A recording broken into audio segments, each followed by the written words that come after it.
ज्वाली उपमंडल के अंतर्गत कुठेहड़ गांव में रास्ते व सड़क की मांग को लेकर ग्रामीण उपायुक्त कार्यालय धर्मशाला पहुंचे।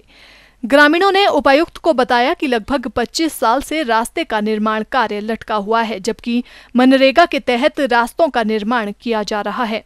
उन्होंने कहा कि वार्ड नंबर 2 में 35 से 40 परिवार रहते हैं। ऐसे में इन परिवारों की सुविधा के लिए रास्ते का निर्माण भी किया जाना चाहिए। ग्रामीणों ने गांव को जाने वाली सड़क का मामला भी उपायुक्त के समक्ष रखा।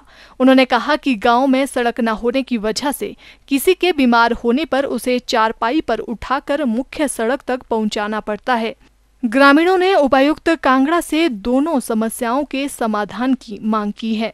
कुठेहड़ पंचायत के वार्ड नंबर 2 के ईश्वर कुमार ने बताया कि गांव में लगभग 40 परिवार रहते हैं, लेकिन रास्ता न होने की वजह से परेशानियां पेश आ रही हैं।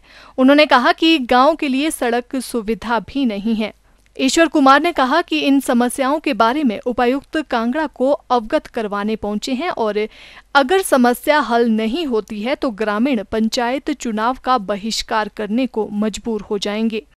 ये समस्या हमारी ये कि हम काफ़ी सालों से पीछे पड़ रहे हैं प्रधान जी के, एमएलए साहब के, कि हमें रास्ता दो पक्का, हमें सड़क दीजिए। हमने सड़क के लिए भी काफ़ी बार उनको बोला, इवन कि हमने एफिडेविट भी दे दिए कि हमें कोई ऑब्जेक्शन नहीं है अपनी सड़क के, मतलब अपनी ज़मीन पे सड़क बनवाने के लिए। लेकिन उसके बावजूद भी देखा होगा, मैंने आपको लास्ट टाइम ही कहा था कि सिर्फ एक दिन के लिए जेसीबी चली थी। लेकिन अभी मैंने चेक किया मनरेगा की वेबसाइट पर, तो यहाँ तो सारा कुछ घोटाला ही है। ये मैंने मनरेगा की वेबसाइट से निकाला, तो यहाँ पे मई मंथ से काम हो रहा है। दूसरा रहा सड़क के ऊपर, तो सड़क के ऊपर भी कोई काम नहीं हो रहा। प्रधान जी कह रहे हैं कि हम कर देंगे, लेकिन कर कुछ नहीं रहे हैं। अभी उनकी कल ही एक स्टेटमेंट सुनने को आई है प्रधान जी की कि ये तो लोग गांव वाले तो हम मेरे से एक बार भी पूछने नहीं आए कि आज ही सड़क क्यों नहीं बना रहे हो। तो मैं ये भी कहना चाहता हूँ कि इतने साल से हम बोल रहे हैं उन्हें कि भाई बना दो। इवन कि हमने लिखित में भी दिया उन्हें कई बार कि करो कुछ, पर नहीं किया। तो अब वो कह रहे हैं कि नहीं मुझे तो लिखित में कुछ दिया ही नहीं है। तो ये कौन सी नॉनसेंस वाली बात आ गई कि हमने कुछ दिया ही नहीं है। दूसरी बात, चलो ठीक है, मान भी लिया कि हमने नहीं दिया, लेकिन उनको नहीं दिख रहा 20-30 सालों से कि वहाँ पे भाई सड़क ही नहीं है, रास्ता ही नहीं है। तो और सबसे बड़ी बात ये कि ये वार्ड नंबर उन्हीं की ही घर के पास में आता है, ये हमारे ही वार्ड में आता है प्रधान जी का घर। फिर हम मजबूरन बहिष्कार करना पड़ेगा चुनाव का।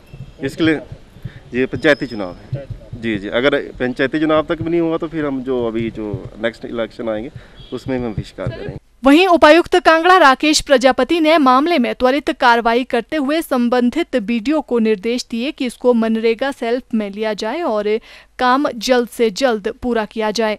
उन्होंने कहा कि आने वाले दिनों में मनरेगा के तहत इस कार्य को पूरा करवाया जाएगा। ये जो इनकी मांग थी कि पिछले 20-25 सालों से वो एक रास्ते का डिमांड कर रहे हैं और वो रास्ता कंप्लीट नहीं हो रहा है, तो उसमें त्वरित कार्रवाई करते हुए मैंने बीडीओ को निर्देश दिया है कि इसको मनरेगा के शेल्फ में इसको लिया जाए और तुरंत काम को पूरा किया जाए। जो ज़मीनी स्तर से मेरे को रिपोर्ट आई है उसमें ये बताया गया है कि 1800 मीटर जो लंबा रोड है उसके लिए शेल्फ ऑलरेडी डाल दी गई है और लगभग 300 मीटर का जो पैच है उसका काम भी शुरू कर दिया गया है। तो आने वाले समय में मनरेगा के अंदर ये जो रास्ता है इसको पूरा बनवाएंगे।